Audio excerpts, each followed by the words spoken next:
believe that's everything. I hope so. Yes, it's a lengthy business. You must be tired. I'm so excited. I wish we could take the youngster right home with us. When do you think we can expect to get him? Oh, well, Oh, just a minute. I'm afraid I forgot something. You'll have to sign these. These give us permission to check into every detail of your private life.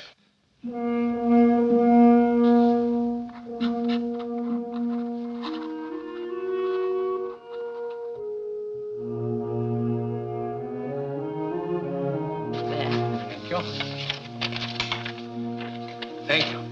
Well, that does it, I think. I'm sorry to have kept you so long, but you understand that we must be most careful. After all, it's a child's life. Our investigation can't be too thorough. How long will it be? Well, it all depends. Matter of months, perhaps. But we'll keep you posted. Thank you very much. Eve, dear, we'll be late.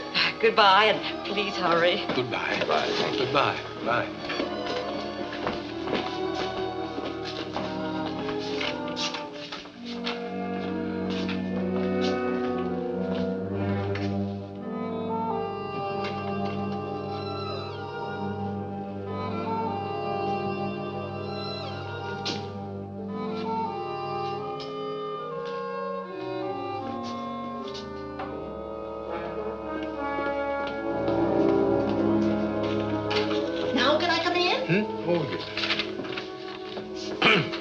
Interview report to the directors. Names of applicants, Harry and Eve Graham.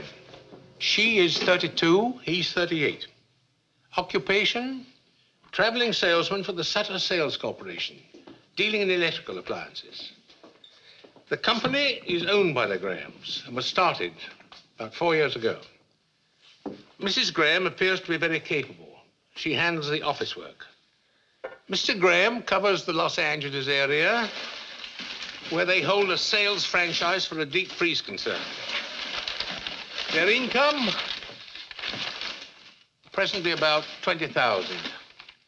Married 8 years. You don't need to wait for me. I'll straighten up. Yeah, I tried that once before. Nearly lost my job. You and your cleaning up. Well, go on, go on. You're not disturbing me one bit. Mrs. Graham is unable to have a family. Her problem is of undetermined origin. But we'll check several physicians who have examined her during the past 8 years. They will take an older child, 4 or 5 years, of either sex. From the preliminary interview, it's my opinion they would make fit parents, but something bothers me about Mr. Graham. He seemed impatient during the interview. A chip on the shoulder sort of attitude. He behaved rather strangely when signing the permission to investigate form. Perhaps this is my imagination. I'll report further when I visit the Graham's home for the customary inspection next week. Whew. Well, that's that. If all the others was like you, there wouldn't be any babies given away in this state at all. Why are you such an old fuss budget, huh? If you had made a mistake once, you wouldn't want to ever let it happen again. Not where a child is involved. No. Well, goodbye, dearie. Eve Graham.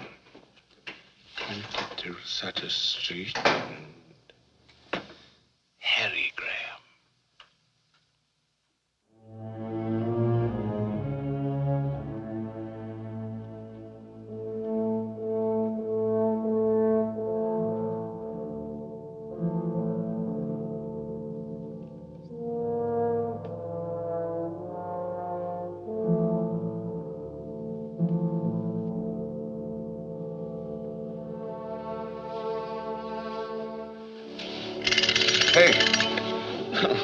What goes on? Oh, I couldn't resist him. He's the beginning of a collection. There's a whole army that goes with him. We haven't heard anything yet. Oh, but we will, you'll see. Mr. Jordan looks like Santa Claus. Just like a man who gives babies away. And anyway, it's good practice for you, being awakened by mechanical toys. On a teddy bear in the face, and maybe later on a football in the tummy. Oh, you'll learn to love it. You will love it, won't you? Of course I will. Why do you ask? Oh, then it's just my imagination. The other day in Mr. Jordan's office, Thought maybe you were sorry we'd started the whole thing. I wasn't sorry. It's just that Santa Claus was such a deliberate old codger. He got on my nerves, that's all. How about undoing my blouse? How about getting yourself pulled together? This is Tom Morgan's Saturday with us. You can do the Caesar salad. What else is cooking? Oh, everything you hate. Roast beef rare, potatoes brown. How does that sound, Master? Sounds like the perfect wife. Good in the office, great around the house. I wonder if it will like him. Well, if it doesn't, I'll keep it myself.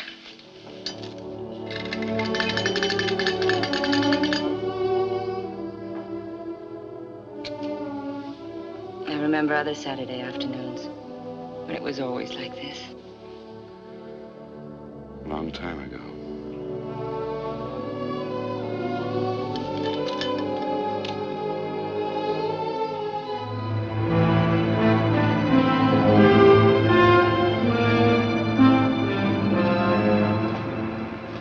You know, this really is a beautifully planned apartment. Yes, we think so. Immaculate. You sure you won't have something? A Coke? Could I have a glass of milk instead? Yes, surely, sir. Thank you. My stomach, my work, all the tension. If you don't mind my saying so, Mr. Jordan, I think you take your work much too seriously. It's not worth it. I think it is. By the way, we've begun our investigation on you. Oh? How's it look? Everybody speaks very highly of you. But? I've been a salesman too long not to recognize sales resistance when I see it, Mr. Jordan. I have a feeling you don't want us to have the child. Oh, I wouldn't say that. Thank you. Well? Am I right? I don't know whether I do or not. At least not yet. I understand you spend a great deal of time in Los Angeles on business. Yes, that's right. Then perhaps you could give me the names of some of the people down there with whom you work. Oh, it's all routine, nothing more than that. You're very conscientious, aren't you, Mr. Jordan? Well, I'll drop you a line and refer you to lots of people in Los Angeles. There's something else about me I think you should know. I have a small mole on my right shoulder. Would you like to see it? Oh, Mr. Jordan, I'm sorry I'm late. That's all right. I was early. What are you two doing in the kitchen? Mr. Jordan's been looking us over. I've seen your home. It's pleasant, very pleasant indeed. Won't you stay for dinner? Oh, thanks, I can't. I have to get back to the office. Lots more paperwork to do there. I'll see you to the door. Oh, thank you. Goodbye, Mr. Ray. Thank you, Mrs. Graham. Thank you.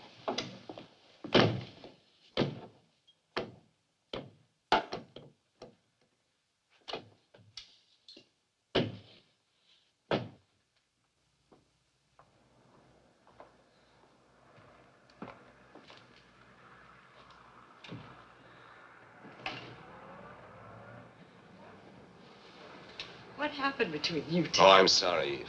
I don't know what hit me. Sorry. He said he liked you, but didn't think you liked him. Oh? Anything else?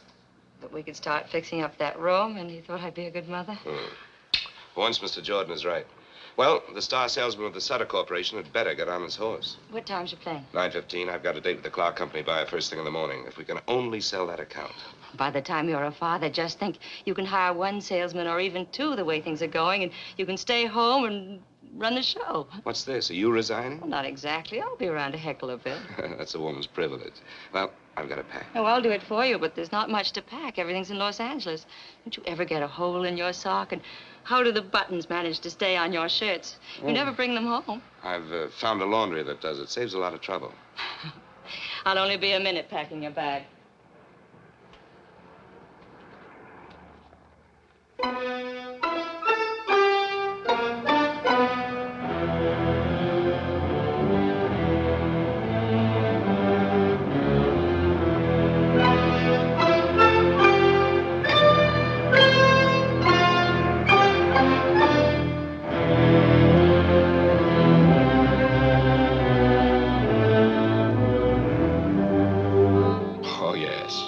I know Harry Graham very well. Like him. He handled our product for several years until... Until what? We didn't fire him, if that's what you're getting at. He fired us. Got a better deal. I see. I'd give my shirt to get Graham back. And you can tell him I said so. Thank you.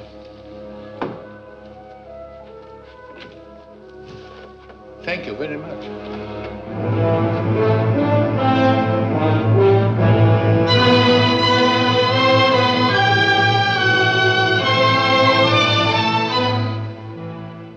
You see, the Grahams wish to adopt a child, and we must have certain information.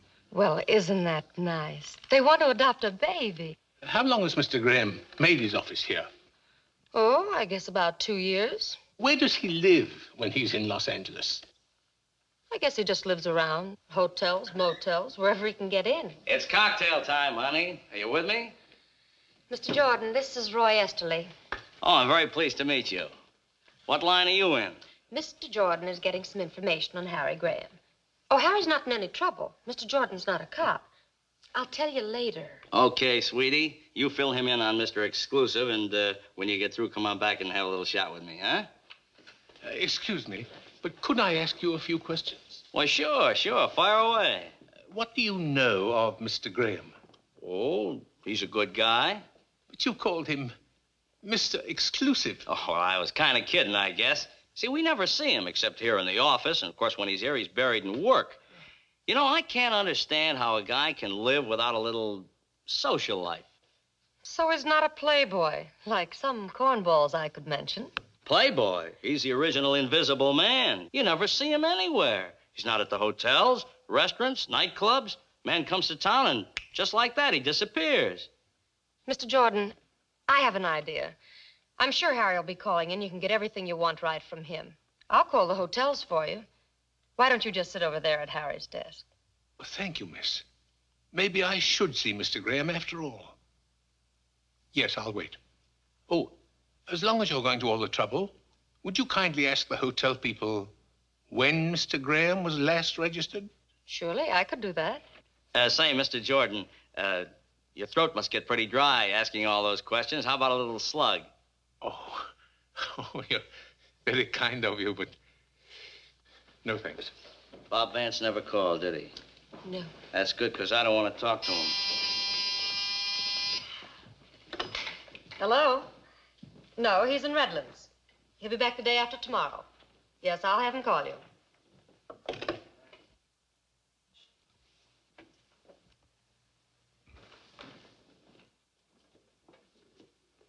Harrison Graham.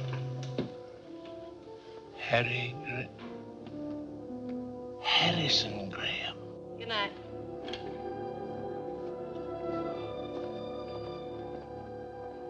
You've really got Harry Graham on your mind. I'm sorry it took so long, but the hotel's had a check. You know, it's funny, but he hasn't registered any of them for months. Several of them remember him. Of course, he could be staying at a rooming house, but that doesn't sound like him. He likes everything nice. You're very kind. I'm sorry for all the trouble. By the way, is Mr. Graham known by any other name than Harry? No, his name is Harry. Look, Mr. Jordan, he was in yesterday, and I know I'll be hearing from him soon. Give me a number, and I'll have him call you. Or maybe you've gotten everything you need, huh? No, not yet. Excuse me, it's that board. Oh, thank you.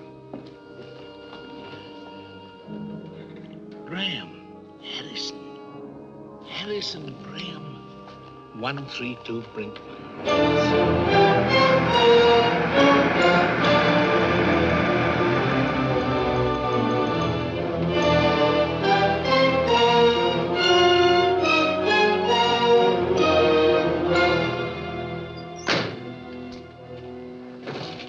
Wait for me, please.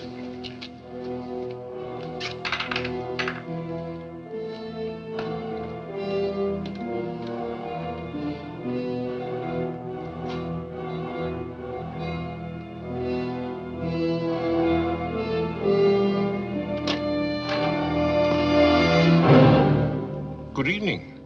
Hello. Aren't you a little off your beat? Well, I was coming to Los Angeles anyway for a meeting tomorrow. I'm reading a paper at the welfare convention. Oh, how nice. So while I was here, I've been doing a little checking up on you. Tell me, why are you listed in the telephone book under Harrison Graham? Harrison Graham's my real name. Oh, you changed it?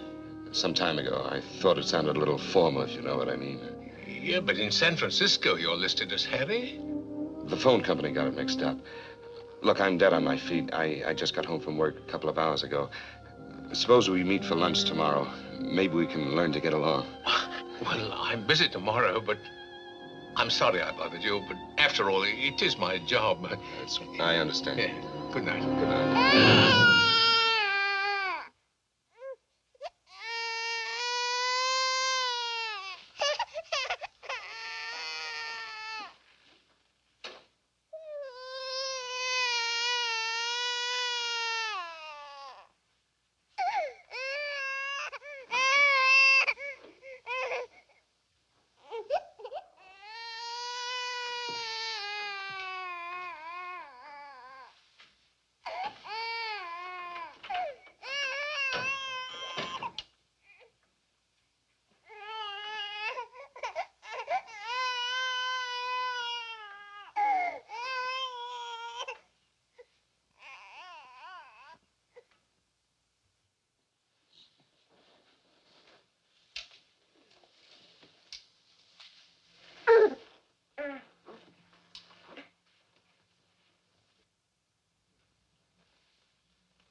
It's all right. All right.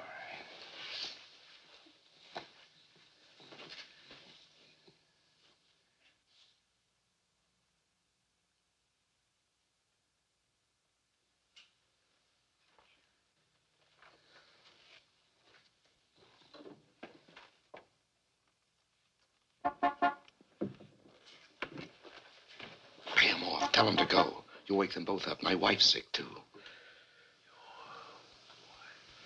She's in the other room asleep. She's been up with the baby 2 nights in a row.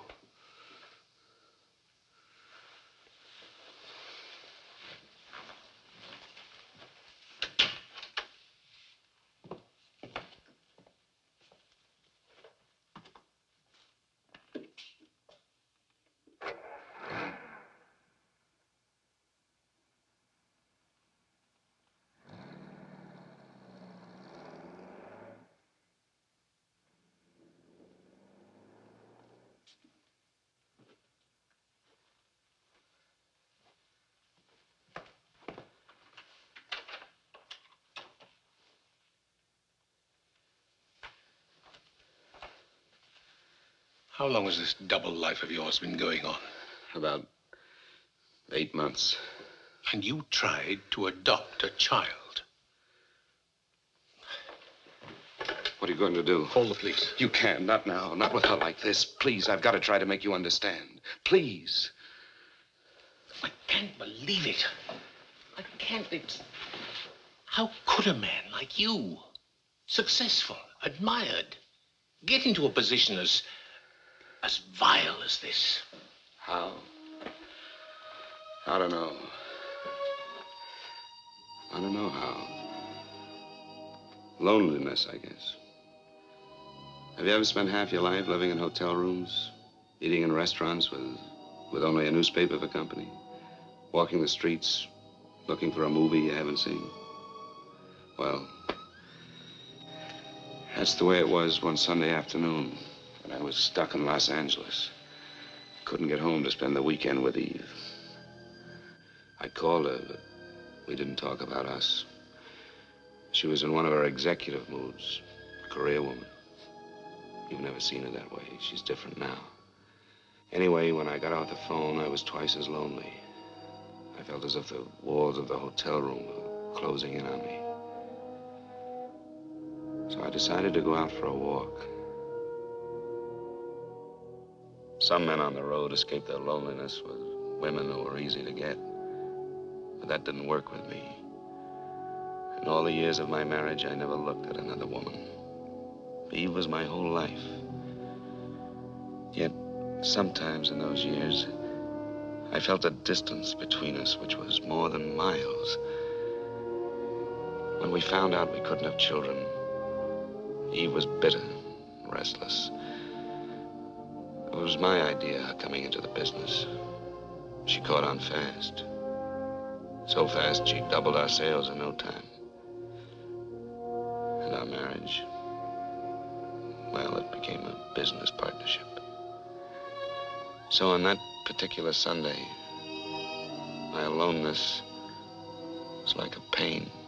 Visit that fabulous Beverly Hills. It's only $3.25, including tax. And we'll give you something to talk about when you get back to your hometown. Here, folks, the tour is just about ready to leave. See the homes of all of Hollywood's greatest movie stars. Visit that fabulous Beverly Hills. It's only $3.25, including tax. And it'll give you something to talk about when you get back to your hometown. I liked movies, though I really didn't care where Clark Gable lived. But here were people going someplace, and I went along with them. Hey, folks. Ladies and gentlemen, this is glamorous Beverly Hills. Here are the most beautiful homes in the world, where your favorite stars of screen live and play.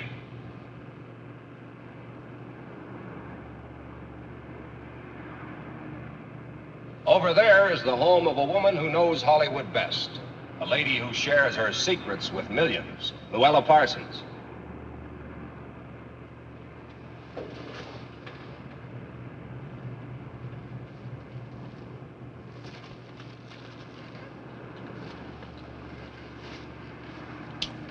Thanks.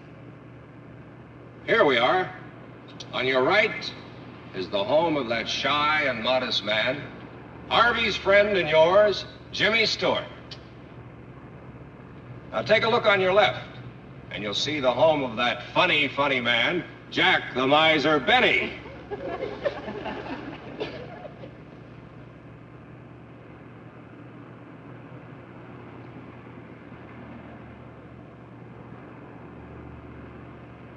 Behind that big hedge over there lives a little man who is Santa Claus to the whole world, Edmund Gwenn.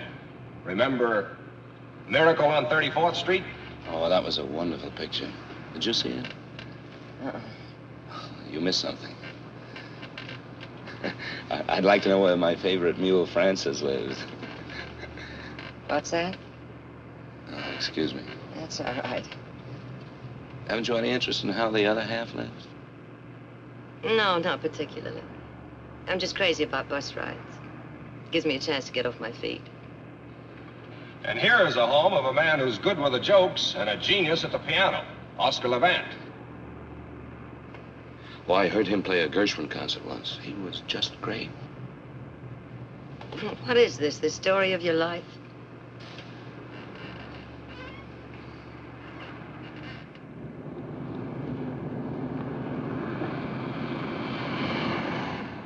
Were you wondering where our glamour girls are? All right, here's your answer. On the right, you see the home of that fine actress, Barbara Stanwyck. The White House, also on the right, is where lovely Jane Wyman lives.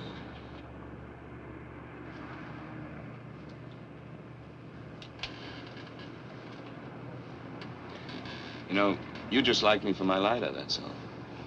I could give up smoking. Thanks. Don't mention it. If this is a sample of your work, you're not very good at pickups. I know. I haven't had very much experience at it. This is the first time I ever tried to pick up a girl. Oh, gee, that's too bad. I should be better at it. How's that? Well, I'm one of those terrible fellas that frightens the farmer's daughter, you know. I'm a traveling salesman, only a kind of backwards one. Yeah, you could use a few tips, like, I'm sad and lonely, just want someone to talk to. Don't know any nice girls in this great big town. How about a few laughs? You know, I wanted to say all those things to you just now, only on the level. Thanks, Coach. Do you mind if I sit here? Well, there's not much I can do about it. You're here. You know something? I was a farmer's daughter once. Really? Yeah. I don't know what it is, but you don't scare me at all.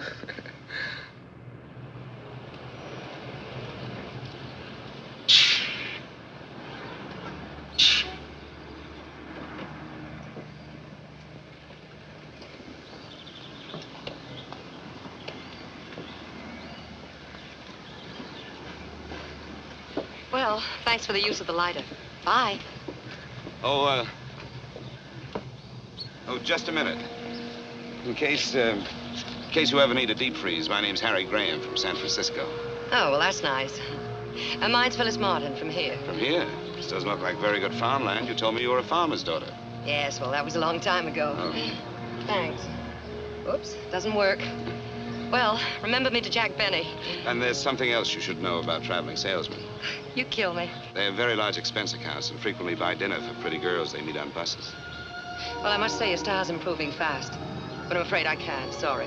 I'm sorry, too. Yeah, well.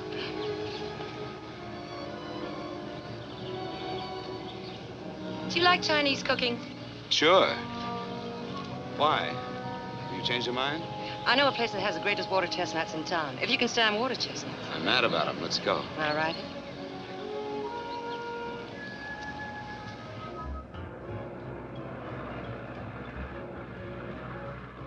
Early American Chinese. You're gonna love it.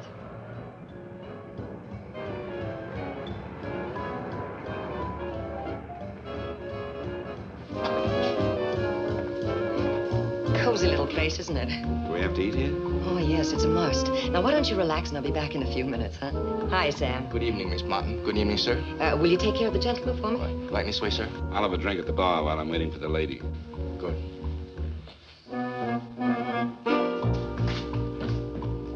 Scotch and soda, please.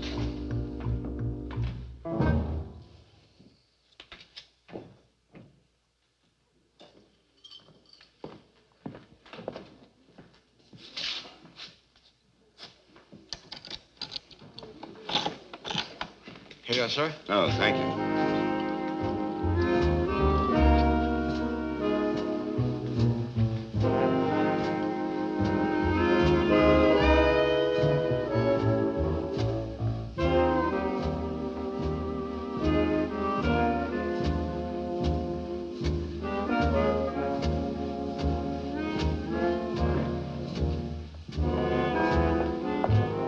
Dinner's ready. Table's over there. Oh, no. What are we playing, charades? The outfit came with the job. I work here. I don't believe any of this. Well, the pain will wear off in a minute. Now, just follow me. Egg soup. Very healing. I ordered the rest of the dinner for you, too. Aren't you allowed to sit with the customers?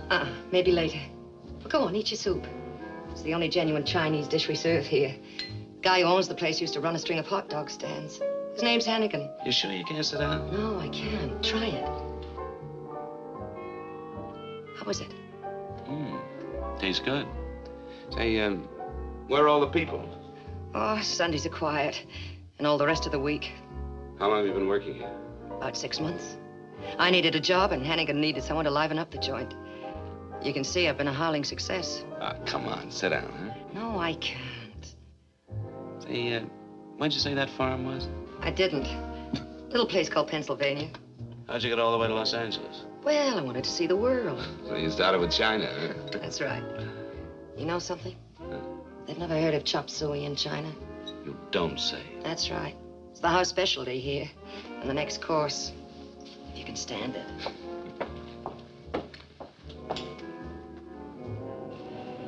This isn't as nice as Barbara Stanwyck's, but it's closer to my work. Here, let me. Oh, thanks.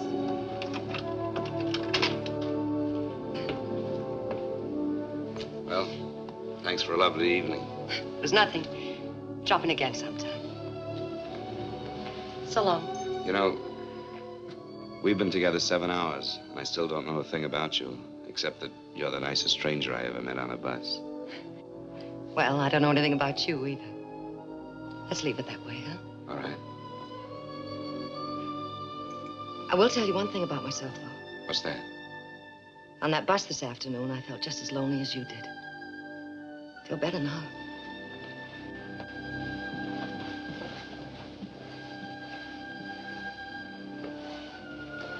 I guess all traveling salesmen aren't alike, huh? Some of us are quite harmless. Yeah, you're kind of special. Good night. I never expected to see Phyllis again. But I knew I'd remember this day when two strangers helped each other through a lonely Sunday. I felt good again, not very sleepy. We're ready with your call to San Francisco. Yes, thank you, operator. Eve? My, 2 calls in one day. Well, never mind, darling. This is deductible business. Monkey business. I cheated on you today. I thought you should be the first to know. Haven't you heard? The wife is always the last to know. I'm serious. A beautiful brunette, all curves and soft shoulders. Oh, how wonderful. I hope you'll be very happy together. What kind of talk is that? Aren't you even jealous? You won't spoil my sleep one bit. You're mighty sure of me, aren't you? Very sure of you, my darling. She wasn't really beautiful, just nice. Kind of a funny little mouse. Don't you want to know how I made out? Oh, I forgot. I heard that Duff's may open 3 more retail outlets in Los Angeles County. Got a pencil handy? Better write down this name and address. Are you listening? Here it is. He's the merchandise manager. Yes, I'm listening, Eve. I've got it. I wish you were here with me right now. I didn't even touch her. Touch who? You know, the funny little mouse. What a shame. Better luck next time. Harry, I got a special delivery from Mother today. Oh? What's the news? Her father's quite ill. Nothing serious, I suppose, but I'm a little worried. I wouldn't worry, darling. I'm sure he'll be all right. Eve, I've got to make the rounds. I'll call you in a couple of days. Good night. Night.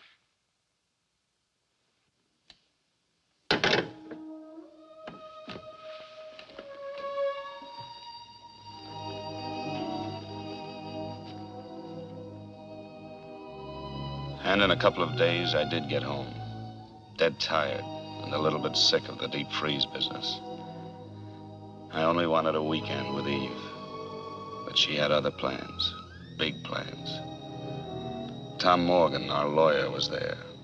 Carl Forbes. He was a buyer for the Redmond chain. I'd never been able to sell him. Then Eve decided she'd try the woman's touch. Why did you ever send your wife in to sell me? She packs quite a punch. Hadn't you heard? Eve's the brains, I'm the brawn. Oh, don't listen to him. I'm just Harry's little secretary trying to get along. I was afraid you'd ask me how the thing worked. Well, how does it work? Would you like some more coffee? No, thanks. Now tell us all about the superior mechanical features. All right, but stop me if this gets too complicated for you. In the home size, there's a special condenser that eliminates the fan noise and the outside moisture. The single-phase motor is completely sealed, so it has greater efficiency, and we can prove to you in normal operations that our product will save you in electricity 2.5 cents per hour, and the lid is counterbalanced. We just happen to have a model in the kitchen. And if you have your combination Phillips screwdriver handy, Mr. Forbes, I'd be happy to take the freezer apart for you. Any questions? No questions. And no demonstration, please. I'm convinced. At least almost. Perhaps another little brandy? Harry, Mr. Forbes would like some more brandy. Harry? Oh, of course. I'm sorry. Tom? No, thanks. No more. How about a little poker? The evening's so nice we might play on the terrace. I'm afraid of you, but I'm game. Me too. Oh. Come on, Harry. Let's have at it.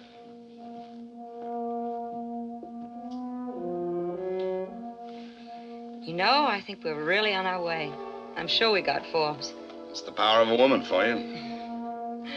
Oh, I'm so happy. I'm so sleepy. Good night, darling. Eve. Hmm? I just figured something out. In the last month, we've been together 6 days and 14 hours, not counting when we're asleep. Doesn't make any sense. Did you hear me? 6 days and 14 hours.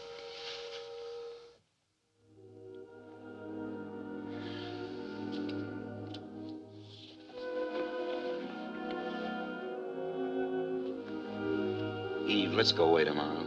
Doesn't matter where. Just as long as we're together, huh? Of course, we'll go away sometime, darling. We'll go to all those glamorous places that Holiday writes about. We'll do it Frisk happened to. Let's not wait, Eve. Our marriage is the only thing that really matters. I love our marriage. My dog.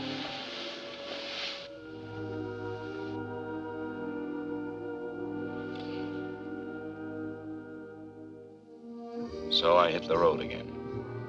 When I got back to Los Angeles, I found myself dropping into the Canton Cafe. 1 tea coming up, rice cakes, and your fortune free. Shall we go? The decorations are terrible, but the service is great. Oh, come on, sit down, huh? Just for once. You want me to lose my job? Oh.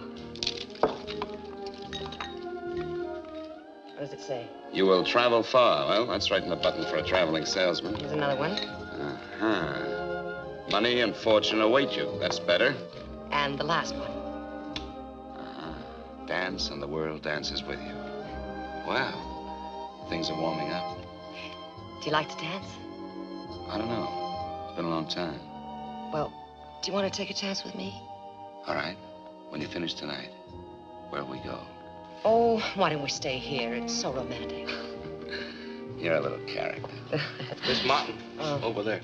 Sorry. See you later. That night we danced. There were other evenings with Phyllis, too. We asked nothing of each other. I had never kissed her, never touched her. Just being together was enough. But all the time, I suppose we were fooling ourselves. Ready. Good night, Sam. Good night. Good night. Thanks. Well? Phyllis, tomorrow's my birthday. Do you want to have dinner with me? Help me celebrate? I'd love to.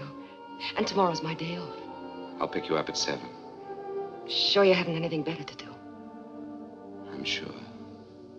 Okay. Phyllis.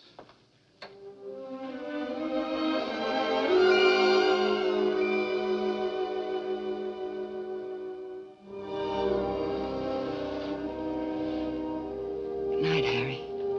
Good night.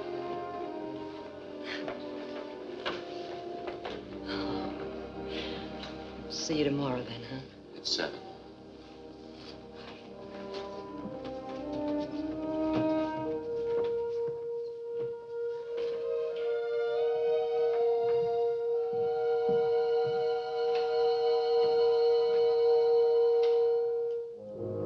I spent my birthday trying not to think of Phyllis.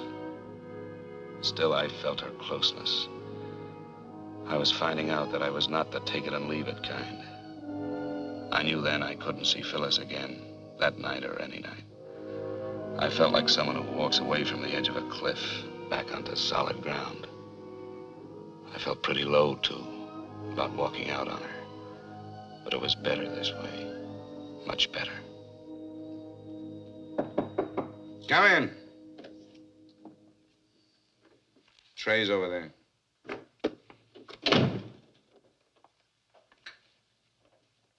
Not much of a way to spend your birthday.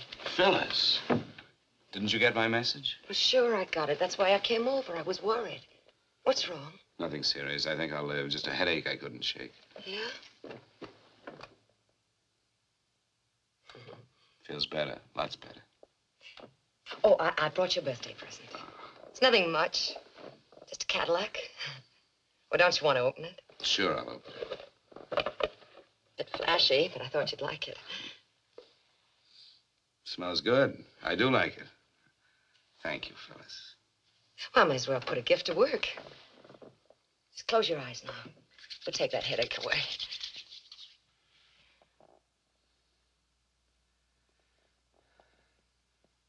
It's working already.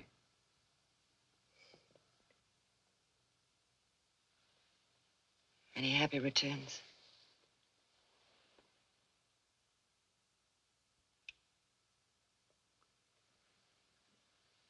You know something?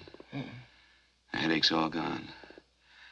We're going to have that dinner after all. Oh, no, we're not going anywhere. You're going to take it easy. Lady, you have healing powers that are miraculous. I can already hear a soft piano, champagne corks popping, and I know just the place we're going to. We're going to Acapulco. You're crazy. Yes, and I need a shave, too. Look, I'll go home and get into something slinky, then pick me up in 15 minutes, huh? All right. I'll get into something real uncomfortable. You kill me. See you.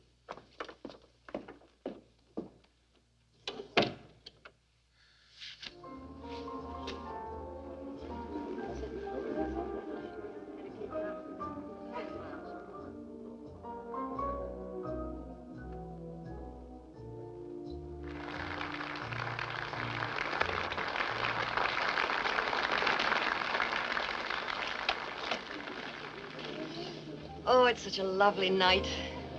This is going to be even better than the last part. I'm glad your birthday only comes once a year.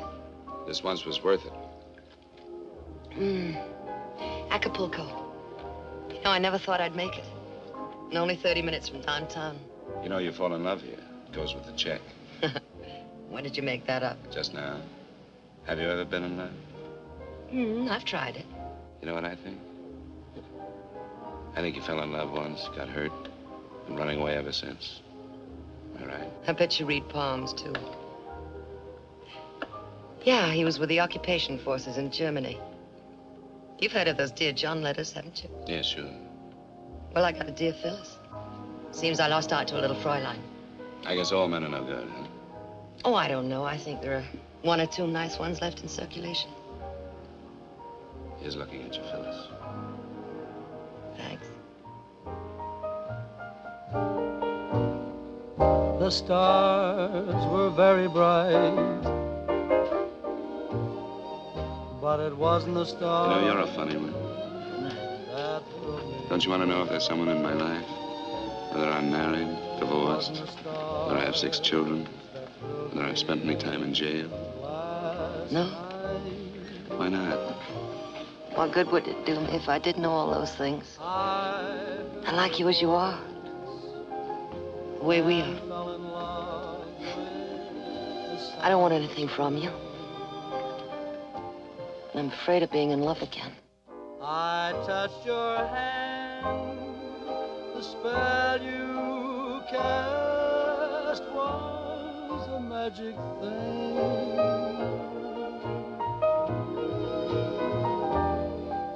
We watched the moon in flight, but it wasn't the moon that thrilled me.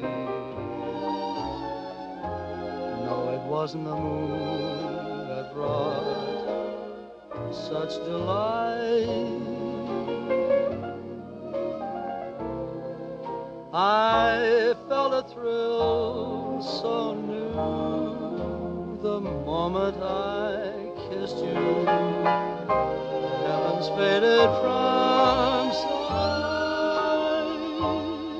No, it wasn't the stars, and it wasn't the moon. You know, I'm going away again tomorrow. Tomorrow's a long time off.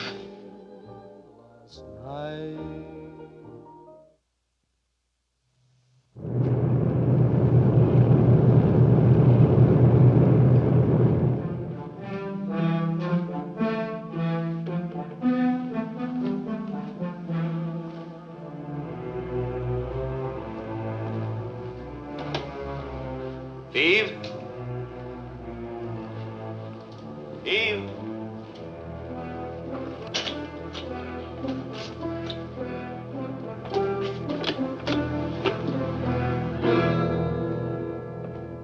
Eve? What's wrong? Darling, I'm so glad you're back.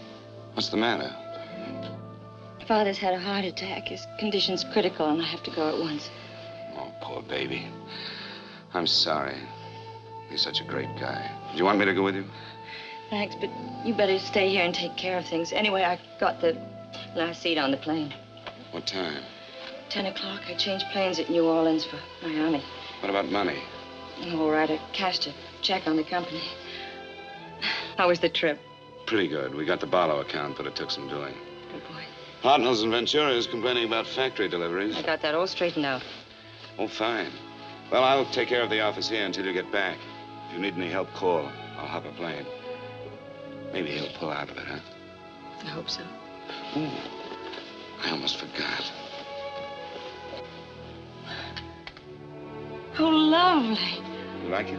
I'm crazy about it. Put it on for me, will you? What do I have to thank for this? All that new work with Barlow's or that cute little mouse you told me about? Did my boy step out of line? You thank me. Oh, and I do like this. Oh, Eve. This last trip. It's no good being away from each other. How would you like me to be around all the time? Could you stand it? What do you mean? One of these days soon we'll put a man on. I've got my eye on a fellow.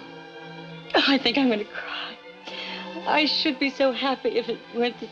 Finish your packing, darling. I'll make us a couple of drinks.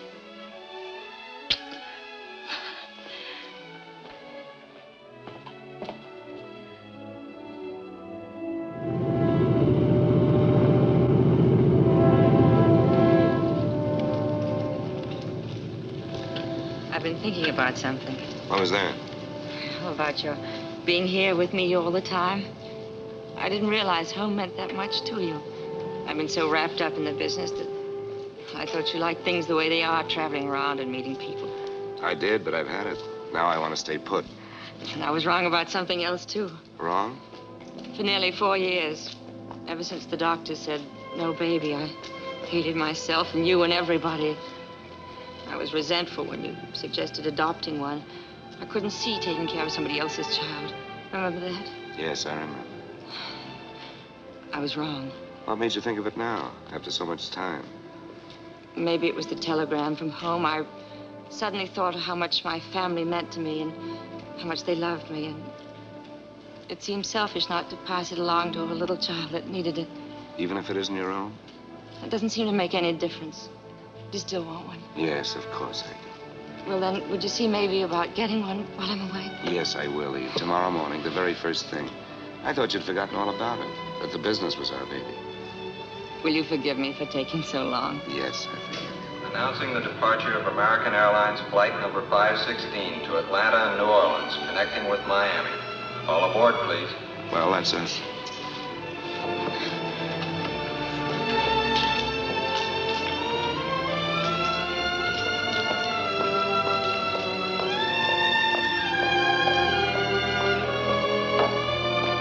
So that's how I first crossed your path, Mr. Jordan. I called you on the phone, wanting to know how to start. We wanted a little boy or a little girl. Didn't make any difference which. And we wanted it faster than any child had ever been adopted before. But you told me it wasn't as easy as all that. And how right you were. Yes. You wanted a ride, roughshod, over all our rules. Now, what changed you? What happened after that? I stayed close to the business, except for 3 flying trips to Florida. You see, Eve's father had improved, but it took a lot out of her mother. She collapsed. Went on month after month. There was nothing Eve could do except stay there. It had been over 3 months since I had seen any of our accounts. The business showed it. I had to make the rounds. I did my work. I didn't see anybody but the customers in Los Angeles. Of course, I thought of Phyllis. I wanted to see her, but not the way I saw her the last time. Anyway, before I left town, I dropped in at the Canton Cafe.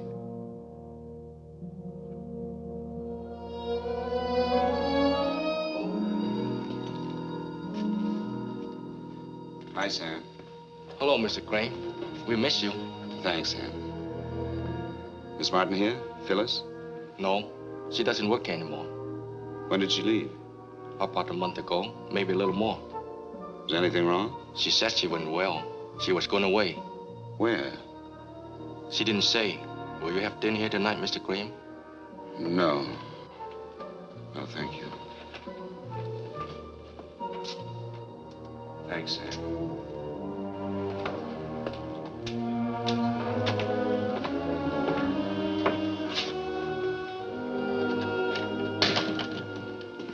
Yes? Is Miss Martin in? Miss Phyllis Martin. What do you want? My name's Harry Graham. I'm an old friend of hers. Does she still live here? She still lives here, but She isn't feeling well. She doesn't want to see anyone. Oh, I've got to see her. You remember me, don't you, Mr. Graham? I've spoken to you on the phone several times. Oh, yeah. Yes, I remember. Come in. Thank you. I think she needs you. Her room's right up there, first on the left.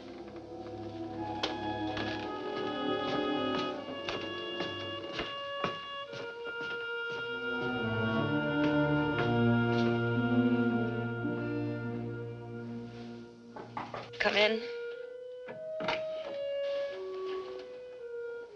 Harry. Hello, Phil.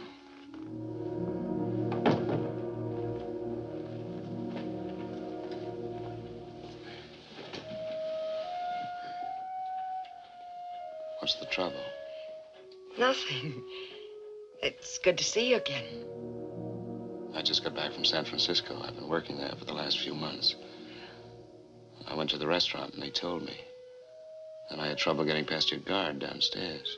Well, now that you found me again, how are things in the deep freeze business? What was it, hot water heaters? Phil, what did the landlady mean just now when she said she needs you? I don't know. Come on. Look, I don't need anybody. I can take care of myself. I'm a big girl now. Phil. Was it that night? My birthday? It's yours, if that's what you mean. I know. Harry, you don't have to do anything about it. But I want to do something about it. No, I don't trap my men this way. You're free just as you always were. Why didn't you want to see me? What were you afraid of? I don't know. I guess maybe I was afraid you wouldn't want me to have it. I don't think I could stand that. You see, I never had anything of my own until now. Don't be afraid. Of course I want you to have the baby. I'll take care of everything. Don't worry. Look. I've got some things to do. You stay here and rest a while. I'll be back later. Good. And Phil, I'm glad, terribly glad I found you. So am I. Go on.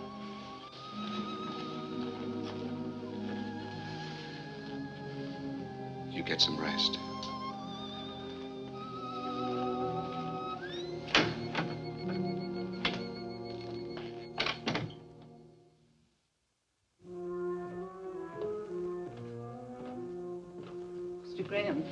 Mr. Graham, this is Dr. Wallace. He's taking care of Phyllis. I was just going up to see her. How is she, Doctor? Could I speak to you for a minute? Yes, surely. Excuse me.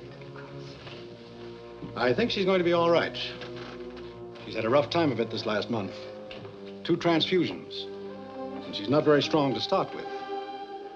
Then there's the mental, emotional state to contend with. You can understand. Yes, I understand. I think things will be better now that you're here. I'll take care of everything. Please give her the best. I'm glad she means something to you. She can be hurt just like the rest of us. Fooled me at first with that flip, hard act of hers. But that's not the real Phyllis. You must know that.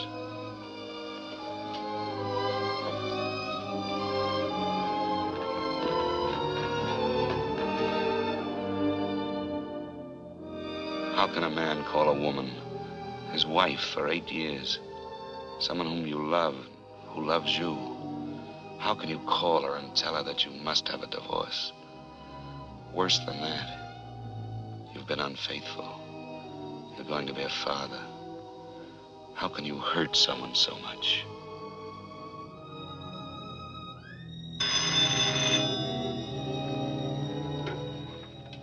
Hello? Eve? Oh, Harry, I've been trying to reach you. What is it, Eve? Your father? About an hour ago. I'm sorry, darling. I'm sorry. I'll have to stay with Mother a while, and then I'll come home to you. Can you hear me? Yes, of course I can hear you. Are you all right, Harry? Yes, of course I'm all right, Eve. Give your mother my love and take care of yourself. Goodbye. Goodbye.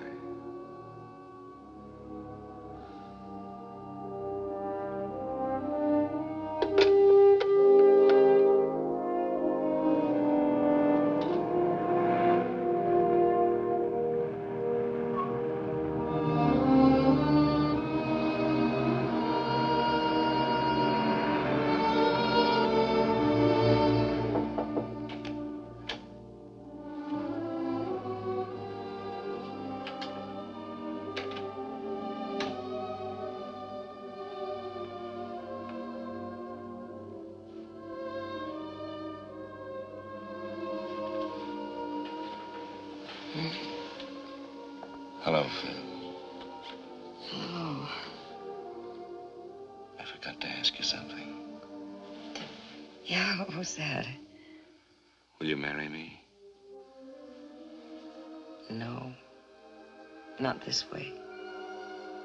I'm not asking you. I'm asking you.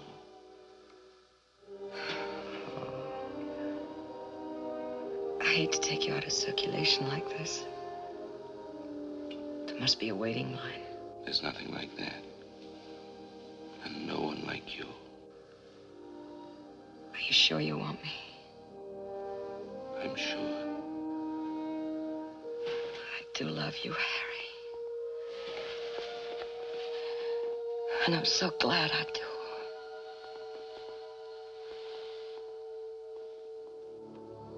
I stayed with her until she fell asleep. You may laugh, Mr. Jordan, but for the first time I felt needed.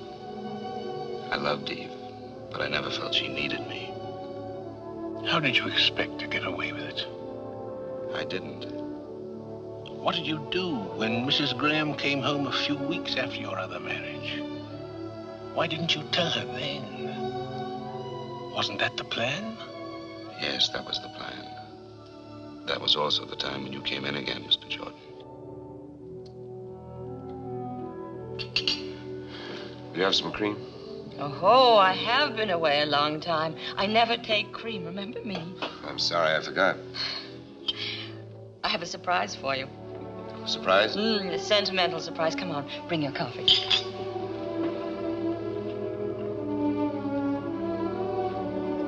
Eve, there's some things we've got to talk about. Father wanted you to have this watch.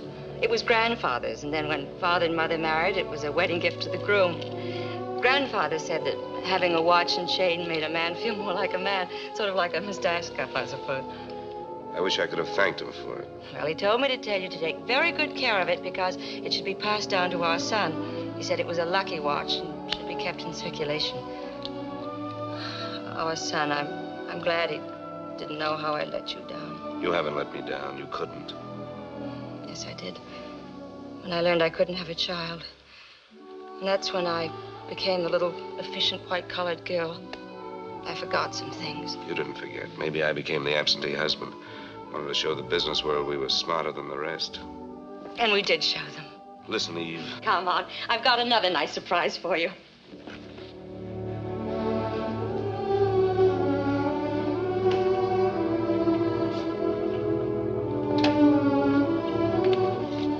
The light doesn't work. Leave the door open so we can see.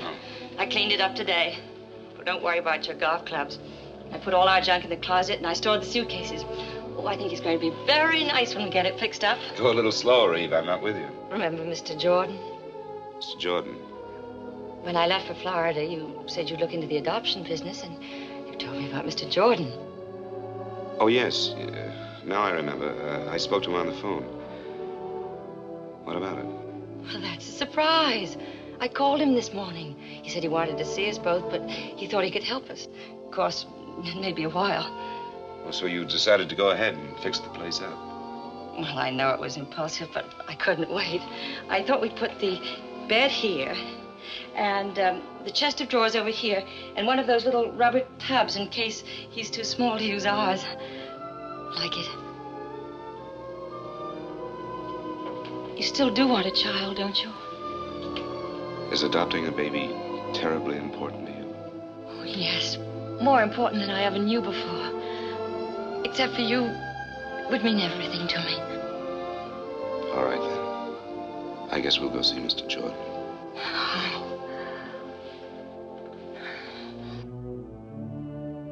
So that's how I crossed your path once more, Mr. Jordan. What was in your mind? Did you think you could live this life for a lifetime? Well, when I realized how much a child meant to Eve, I decided to help her by staying married until the baby became legally ours. Then I'd get out of her life. I must say, that was both a gallant and a foolish scheme.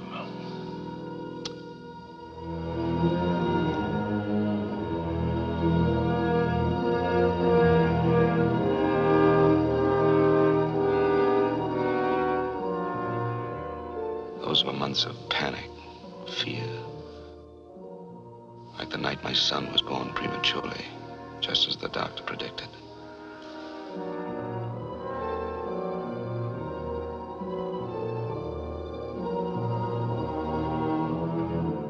Mr. Graham.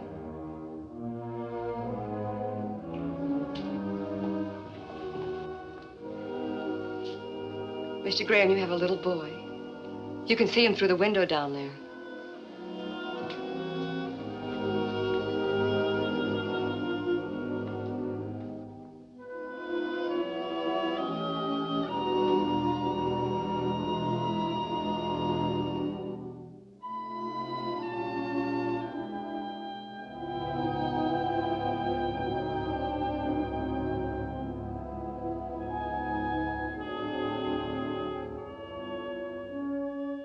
The axe began to fall one day not so long ago, when I'd just gotten in from San Bernardino. And I'd stopped by the office to clean up my desk. It was Eve's and my anniversary. I tried to get home, but I couldn't make it.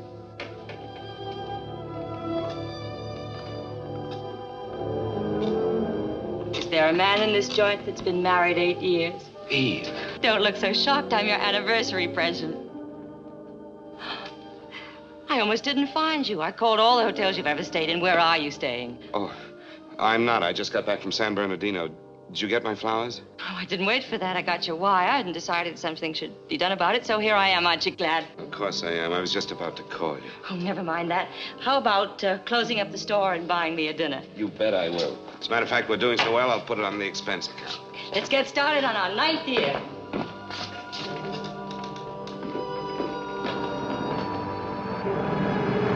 After dinner, Eve wanted to take a walk. I was afraid every step of the way. Yet I tried to get into the holiday spirit for her sake. For a moment, it was like old times, until... Mr. Graham, if you're going home, could you give me a lift? Some other time. See you, Ricky. Who's he? Store executive, son. I have dinner at that place down there. What does he mean by home? Oh, the Chapin Park Hotel. I stayed there a while back. They live nearby. How about nightcap? Love it.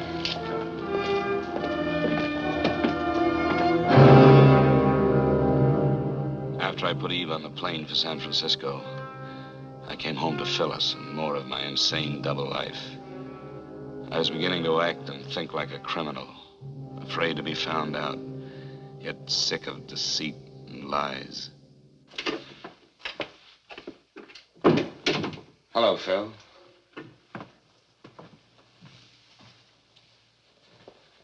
Danny asleep? That's right. All right, Phil, out with it. Surprised you came back. What do you mean? Let it go. No, Phil. I won't let it go. I want you to tell me. All right. If you must know, I'm feeling a little cheap, that's all. Ricky.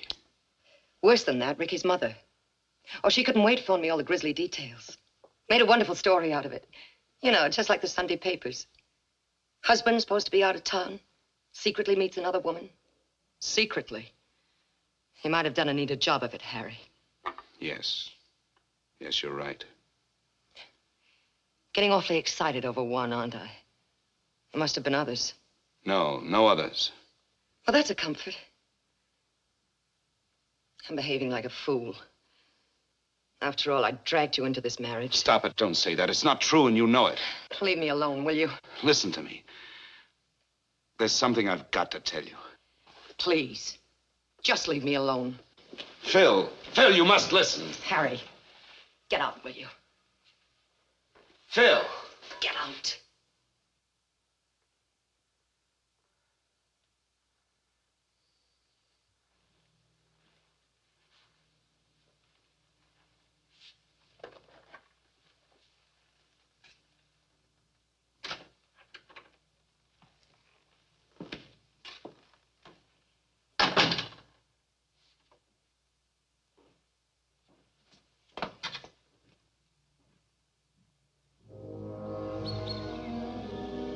I stayed at a hotel that night, made a date to see Phyllis the next day.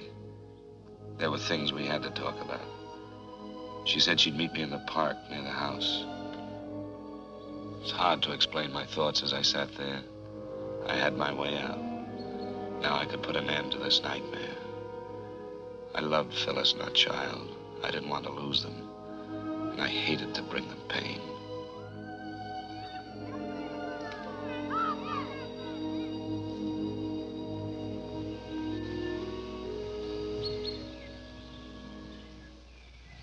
Hello, Phyllis. Hi. Cigarette? No, thanks. How's Danny? He's fine. I had Miss Higgins come over and sit with him. Look tired. Yeah? Well, I didn't sleep too well last night. Neither did I. What did you want to talk about, Harry? I've been thinking. I could manage $85 a week. Can you and Danny make it? Sure. You can get the divorce and all that. I'll pay for everything. I'm sorry it had to happen this way. I never meant to hurt you. I'll come around later and get my things. Okay, anytime.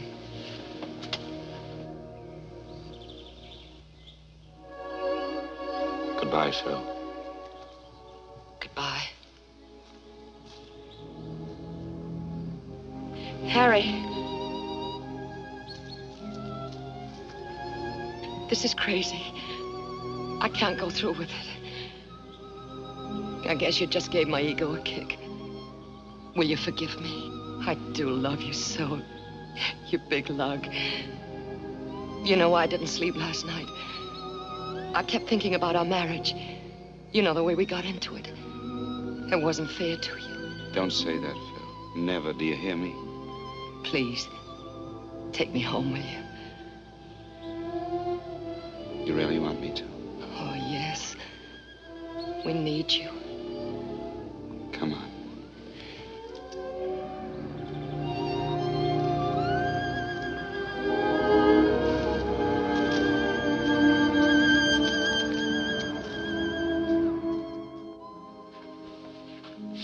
So you had your out and couldn't take it. And yet all the time you knew it had to end this way. Now you're going to call the police. Well, maybe I ought to thank you.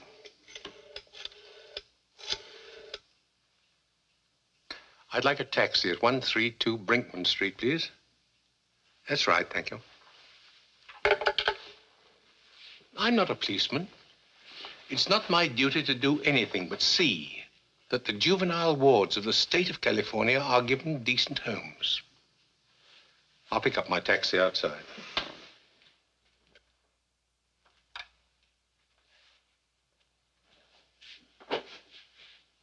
I can't figure out my feelings toward you. I despise you, and I pity you. I don't even want to shake your hand, and yet I almost wish you luck.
Dearest Phyllis, just a moment ago, I watched your sweet face as you slept, knowing I had to hurt you again.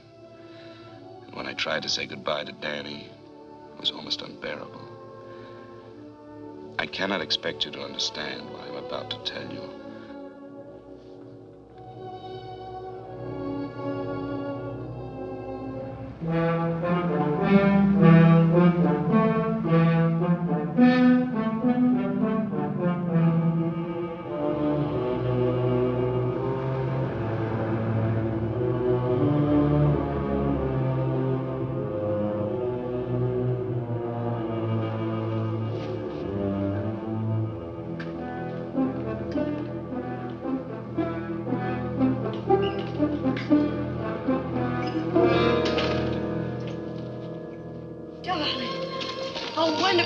Why didn't you tell me? I couldn't. I have to go away. Go away? Where? I can't explain now. There isn't time. There isn't time. What do you mean? Tell me. I wanted to tell you. That's why I came back. But now there are people waiting for me downstairs.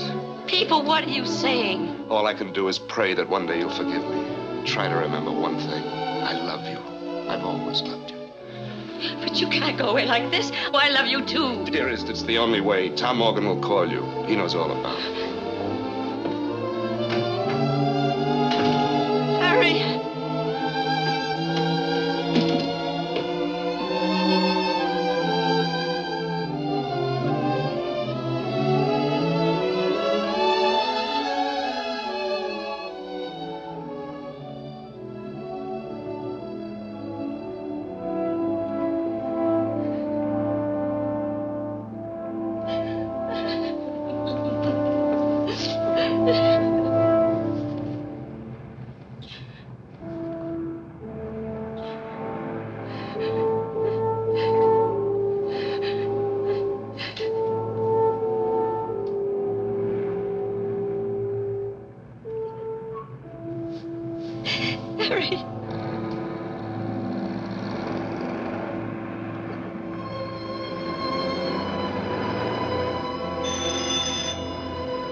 Graham is in no sense a hero, certainly.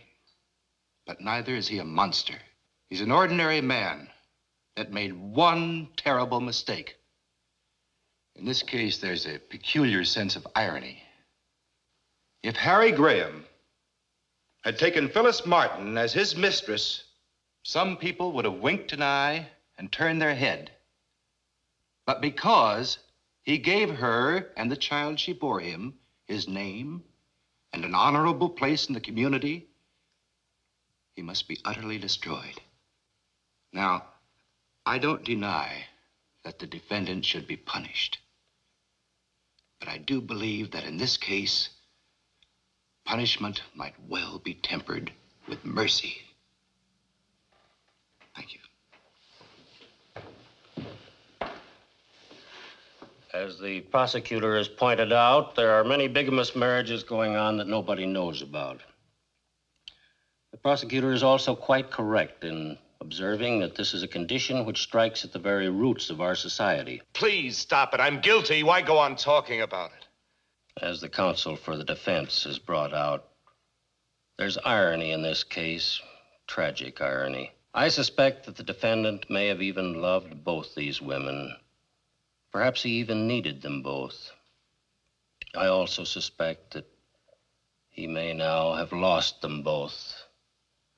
When he's once more a free man, it won't be a question of which woman he'll go back to, but rather which woman will take him back. That decision is theirs. Under any circumstances, he'll be forced to continue to support them both, and he will legalize the status of his son by naming him in his will. These are decent women, Mr. Graham. You're basically a decent man, and that's the whole point. When a man, even with the best intentions, breaks the moral laws we live by, we really don't need man-made laws to punish him. You'll find out that the penalty of the court is always the smallest punishment. Sentence will be passed by this court 1 week from this day at 11 a.m. The court is adjourned.